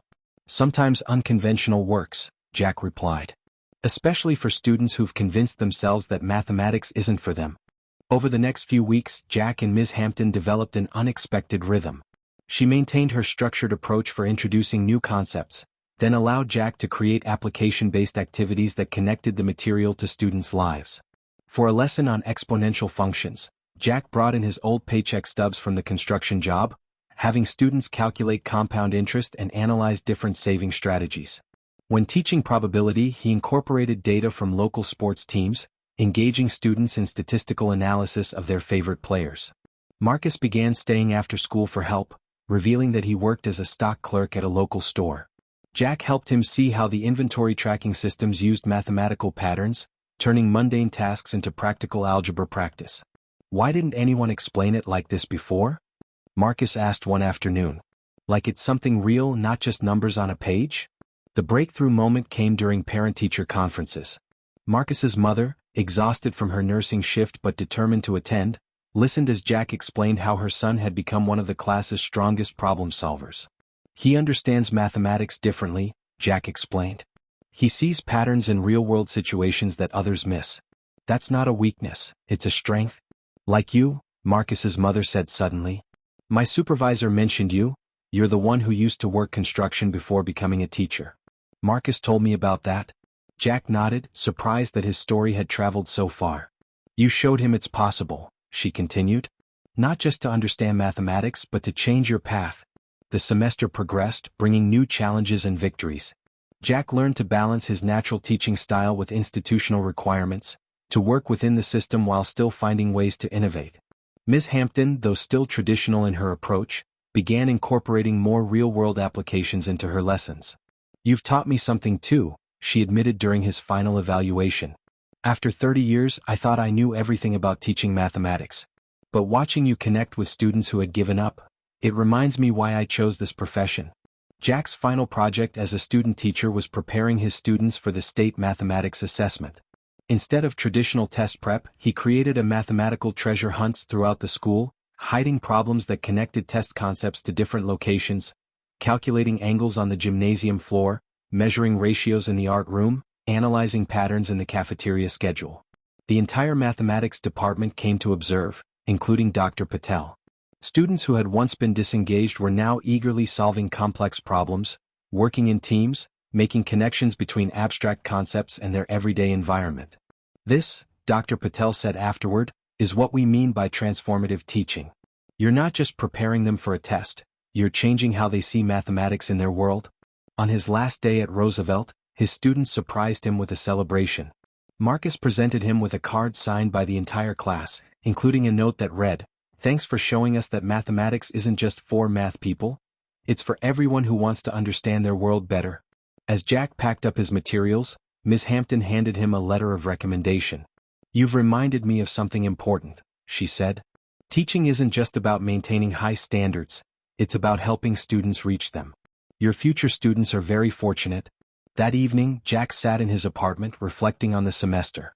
He thought about Marcus, about Ms. Hampton, about all the lessons he'd learned about teaching and learning. His phone buzzed with a message from Tommy, "Got an A in advanced algebra. When can I visit your classroom?" Jack smiled, thinking about the full circle his journey had taken, from helping Tommy with homework to preparing for his own classroom. Student teaching hadn't just taught him how to be an educator. It had confirmed that he was already becoming the teacher he'd always wanted to be. Opening his laptop, he began working on applications for teaching positions, his student teaching experience having crystallized his goals. He didn't just want to teach mathematics, he wanted to transform how students saw themselves and their potential. Dr. Patel's words from their first meeting echoed in his mind. Student teaching isn't just about applying what you've learned. It's about discovering who you are as an educator. Jack had discovered something more, he'd found his calling. Every struggle, every late-night study session, every sacrifice had led him here. And this was just the beginning. Chapter 11, Coming Full Circle. "We'd like to offer you the position." Principal Garcia's words seemed to hang in the air of her office at Eastside High School. Jack sat straighter in his chair, his heart racing. Of all the schools he'd interviewed with, this one had felt right from the moment he'd walked through its doors. Eastside served a working-class neighborhood similar to where he'd grown up. Many students held part-time jobs, and over 60% would be first-generation college students. It was exactly the community he'd hoped to serve. "There's one catch," Principal Garcia continued, her expression serious. "We need someone to revive our after-school mathematics program. The previous teacher left mid-year, and our students' test scores have been declining. Are you up for that challenge?" Jack thought about his own journey, about all the students like him who needed someone to believe in them. "When can I start?" The summer flew by in a whirlwind of preparation. Jack spent weeks transforming room 143 into the classroom he'd always imagined. Unlike Ms. Hampton's rigid rows, he arranged desks in collaborative groups. The walls featured not just mathematical concepts but real-world applications. Architecture photos demonstrating geometry, sports statistics showing probability, even blueprints from his construction days illustrating scale and proportion. His mother helped him set up a career corner displaying various professions that used mathematics, including a hard hat from his uncle's construction company. "Remind them where you started," she said, adjusting the display. "Show them where they can go." The first day of school arrived with both excitement and trepidation. Jack stood at his classroom door, greeting each student personally. Some looked excited, others apprehensive, many somewhere in between. He recognized the look in their eyes, the same one he'd seen in the mirror during his first days at community college. "Welcome to mathematical thinking," he began once everyone was seated. "Notice I didn't say it's welcome to algebra or welcome to geometry. That's because this class isn't just about formulas and equations. It's about learning to see the mathematics in your world." A girl in the back row, Jennifer, according to his roster, rolled her eyes. "How is this going to help us in real life?" "Excellent question," Jack smiled. "Let's find out. What do you do outside of school?" "I work at my aunt's restaurant," Jennifer replied, surprised to be taken seriously. "Perfect. Who can tell me what mathematical concepts might be involved in running a restaurant?" The discussion that followed was lively. Students began connecting mathematics to their own experiences, calculating tips, managing inventory, adjusting recipes. By the end of the period, even Jennifer was engaged, realizing how her aunt used ratios and proportions in food preparation. But not every day was as smooth. 3 weeks into the semester, Jack faced his first major challenge. Marcus Johnson, a sophomore who reminded him painfully of himself at that age, was falling behind. His homework was consistently incomplete, and he often dozed during class. Instead of writing him up, Jack asked Marcus to stay after class. I'm trying, Marcus insisted defensively. But I work evenings at the warehouse and by the time I get home. What time do you start work? 4 to midnight? Jack thought about his own days of juggling multiple jobs with school. Okay, let's figure this out. What if you came in during lunch? I'll be here anyway and we can work through the concepts together. Marcus looked suspicious. Why would you do that? Because someone did it for me once, Jack replied, sharing his story of working construction and delivery jobs while studying. Sometimes you just need someone to believe in you. The lunch sessions with Marcus became a regular occurrence. Soon, other students began joining them, creating an informal study group reminiscent of Jack's community college days. He brought in his old work schedules, showing how he'd managed his time, helping students develop their own strategies for balancing responsibilities. The after-school mathematics program presented a different challenge. Only 3 students showed up to the first session. But Jack had learned from his tutoring experiences that success builds slowly. He started by making the sessions practical, helping students with their immediate needs while gradually introducing more advanced concepts. Word spread. Students began bringing friends. By October, the program had 20 regular attendees. Jack implemented strategies he'd learned from Dr. Roberts and Ms. Hampton, while adding his own touches: real-world problem-solving challenges, career exploration activities, peer tutoring opportunities. One Tuesday afternoon, he overheard Jennifer explaining a concept to a younger student. Think about it like we do at the restaurant. When we double a recipe, we're really just applying proportions. Parent-teacher conferences brought another kind of validation. Marcus's mother fought back tears as Jack showed her son's improving grades. He talks about your class at dinner, she said. About becoming an engineer someday. He never had dreams like that before. But success also brought scrutiny. Some traditional teachers questioned his methods, particularly his emphasis on practical applications over theoretical foundations. During a department meeting, the debate came to a head. These students need structure, argued Mr. Peterson, the veteran calculus teacher. Your real-world approach might engage them, but will it prepare them for advanced mathematics? With all due respect, Jack responded, thinking of his own journey, many of these students don't believe they can do advanced mathematics. Once they see its relevance to their lives, once they believe in themselves, the theoretical concepts follow naturally. Principal Garcia supported his approach, especially after the first quarter grades showed marked improvement. But Jack knew grades weren't the only measure of success. He saw it in smaller moments. When a struggling student finally grasped a concept, when a formerly disengaged student asked for extra challenges, when students began seeing mathematics in their daily lives. The turning point came in December. The school hosted a mathematics and career fair, and Jack's students took the lead. They created interactive displays showing mathematical applications in various fields: construction, cooking, sports, business, technology. Parents and community members were impressed by the students' ability to explain complex concepts in practical terms. Jennifer's aunt, watching her niece demonstrate how geometry applied to restaurant layout, pulled Jack aside. She's talking about studying business in college now. Says she wants to help me expand the restaurant using what she's learned about scaling and proportions. The semester ended with unexpected news. East Side's mathematics scores had shown the highest improvement in the district. Principal Garcia called Jack to her office again, this time to discuss expanding his methods to other classes. You've proven something important, she said. When students see the relevance of mathematics to their lives, when they believe they can succeed, they do. That evening, as Jack prepared for the next semester, he received an email from Tommy. Guess what? I got accepted to Marshall's summer mathematics program. Ready to have your favorite nephew on campus? Jack smiled, remembering his own journey from uncertain beginner to confident educator. He thought about Marcus, Jennifer, and all his students discovering their potential. About the continuing ripple effect of one person believing in another. Opening his lesson planner, he began sketching out new ideas for connecting mathematics to his students' lives. On his desk sat a framed photo, his first class at East Side, smiling and engaged, surrounded by their mathematical projects. Next to it stood his old hard hat, a reminder of where he'd started and how far he'd come. A text message lit up his phone. Dr. Roberts, how's the first semester of teaching treating you? Jack looked around his classroom at the evidence of learning and growth on every wall, at the lives being transformed one equation at a time. It feels like home, he replied. Because it was. He'd found his place, his purpose, his way of giving back. Every day brought new challenges, but also new opportunities to help students discover their potential, just as others had helped him discover his.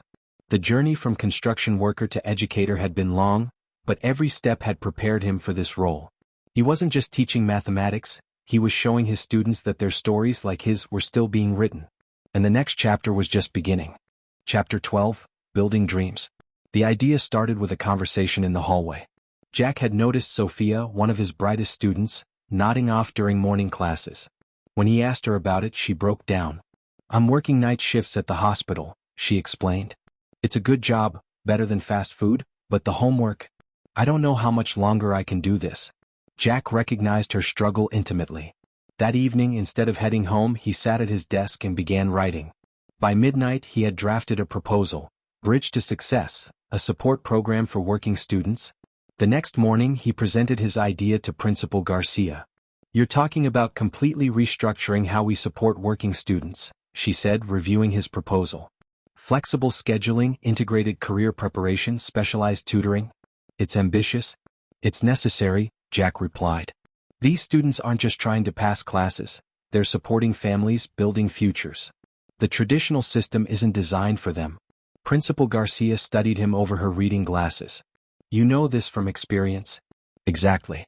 And I know it can work because I've lived it. But I had support, mentors, flexible schedules, people who understood my situation.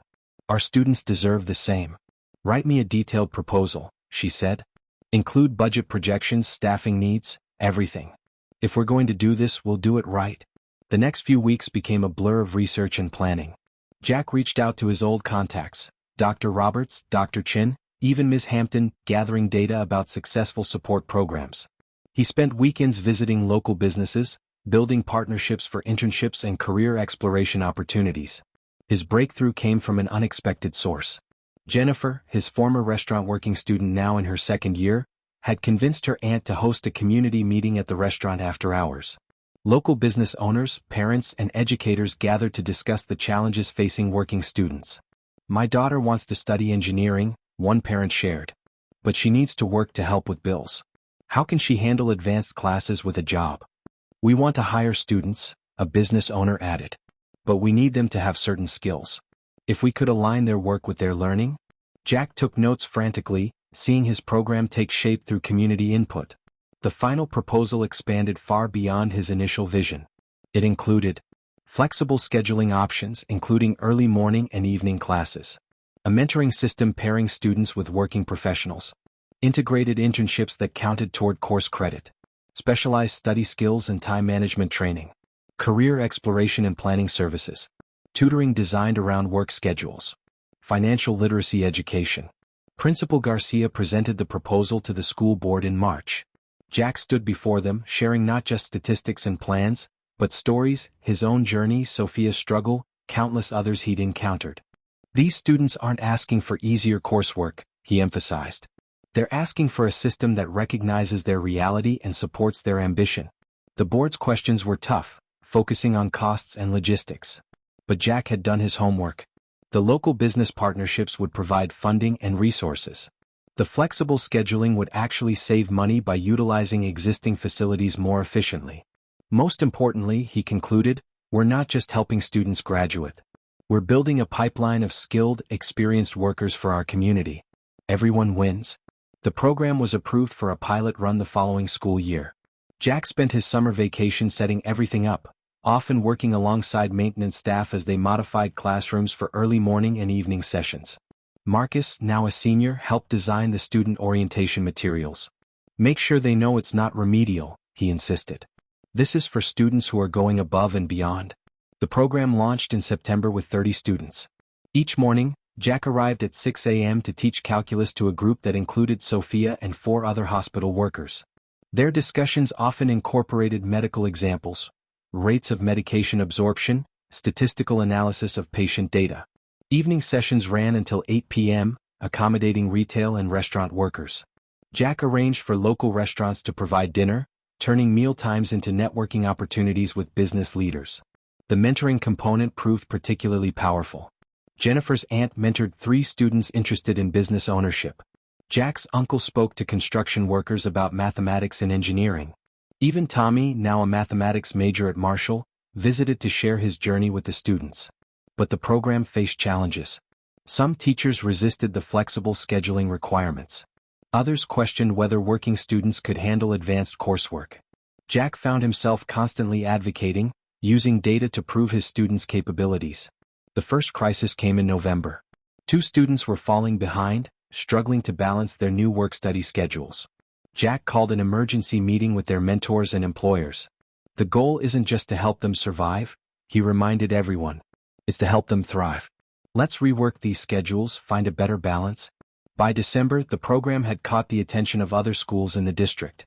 Jack began receiving requests to share his model, leading to the creation of a teacher training component. "Remember when you first walked into my office?" Principal Garcia asked during their mid-year review. "You wanted to help students like yourself. Now you're changing the entire system." The program's first real validation came during college application season. Sophia received early acceptance to the nursing program at State University, along with a part-time job offer from the hospital where she'd been working. "They're paying for my schooling," she told Jack, tears in her eyes. "Said my experience and dedication made me a perfect candidate. This program, it didn't just help me graduate. It gave me a future." Similar successes followed. Marcus received a scholarship to study engineering, with summer internship opportunities at a local firm. Jennifer's aunt offered her a management position while she attended business school. By spring, the program had grown to 50 students. The school board approved its expansion for the following year, with Jack appointed as program director alongside his teaching duties.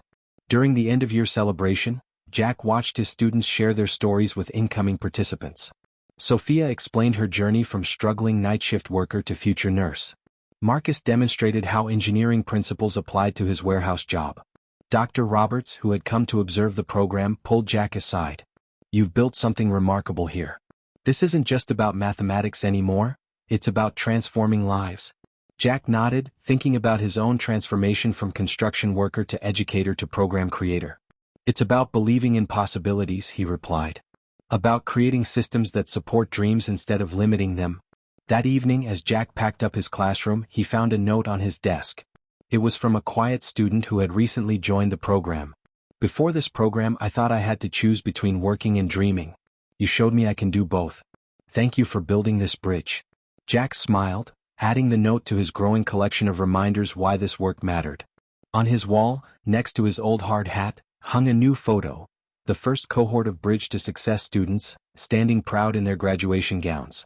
Opening his laptop, he began working on next year's plans. The program would need to grow, adapt, improve. But the foundation was built on something unshakable: the belief that every student deserved the chance to rise above their circumstances. His phone buzzed, a text from Tommy. "Guess who just got accepted to the teaching program at Marshall? Following in my favorite uncle's footsteps." The ripples continued to spread, each success story creating new possibilities for others. Jack thought about all the future students who would benefit from this program, all the lives that would be transformed. This was why he'd become a teacher. Not just to share knowledge, but to build bridges, to create opportunities, to show others that their dreams were valid and achievable. The journey from construction worker to teacher had been just the beginning. Now he was building something even bigger, a pathway for others to follow, a system that recognized and supported the potential in every student.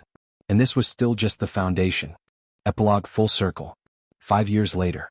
The auditorium at Eastside High School was packed to capacity. On stage, Jack adjusted his tie, the same one his mother had given him for his first day of student teaching, now worn smooth with use.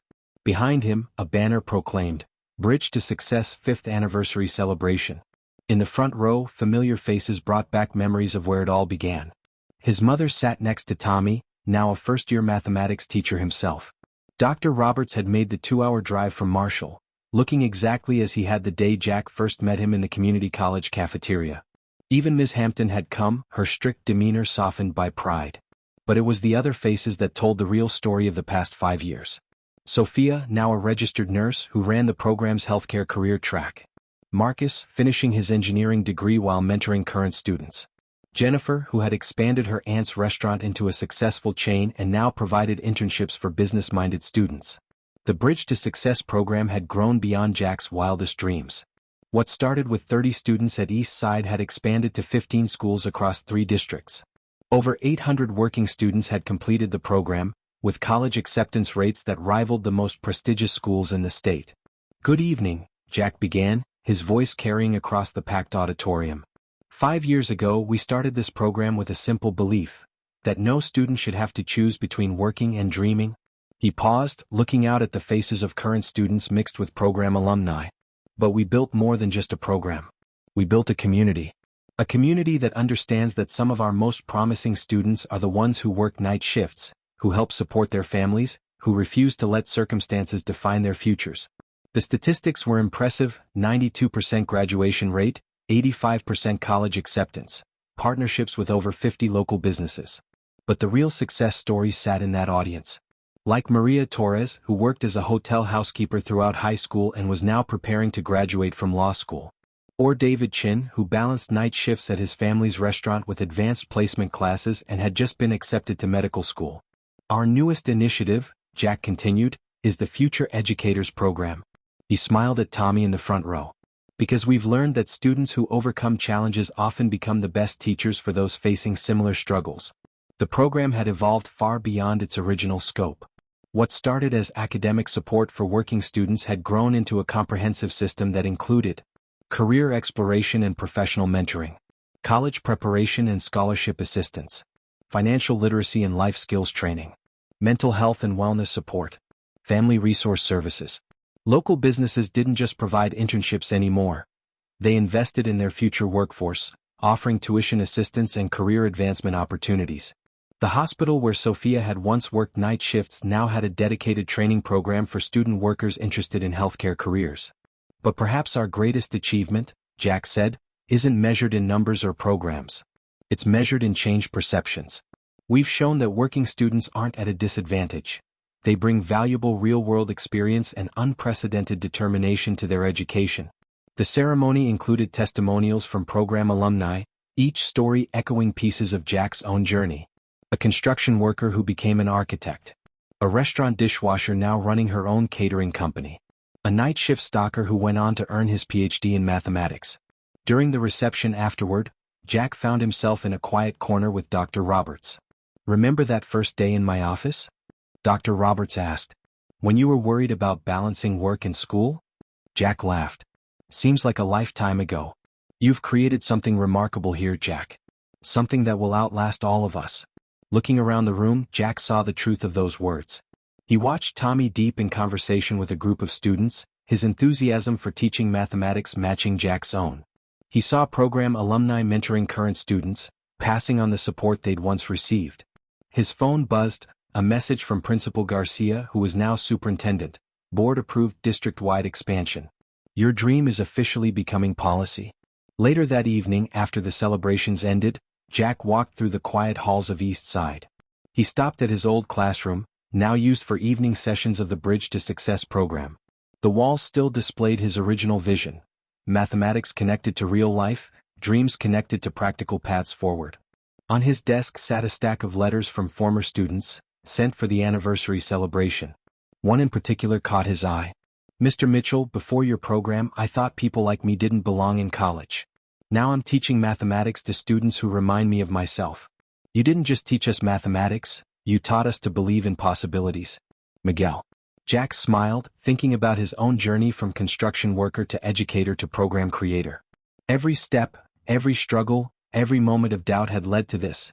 Not just personal success, but the creation of a path for others to follow. His mother had always said that true success isn't just about how far you climb, but how many people you bring with you. Looking at the impact of the Bridge to Success program, had all the lives transformed and dreams realized, Jack knew he'd honored that wisdom. The journey wasn't over. There were still students who needed support, systems that needed changing, dreams that needed champions.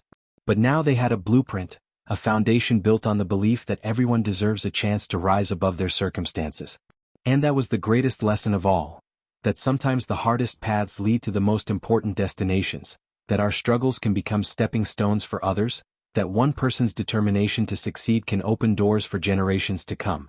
As Jack locked up his classroom one last time that evening, he thought about the construction worker he'd once been, staring at unpaid bills and wondering if he dared to dream of something more. If he could tell that version of himself where this path would lead. But then again, maybe it was better not knowing. Maybe the beauty of transformation lies not just in the destination, but in every step of the journey, every hand that helps you up, every door you hold open for those who follow. The hallway lights dimmed automatically as he walked out, but Jack Mitchell knew this wasn't an ending. It was just another beginning. For him, for his students, for everyone who dared to believe that their circumstances were not their destiny. And somewhere in the city, another person was probably sitting at their kitchen table, surrounded by bills and responsibilities, wondering if they dared to dream of something more. Thanks to the Bridge to Success program, they would find not just support, but a community of others who had walked that path before them.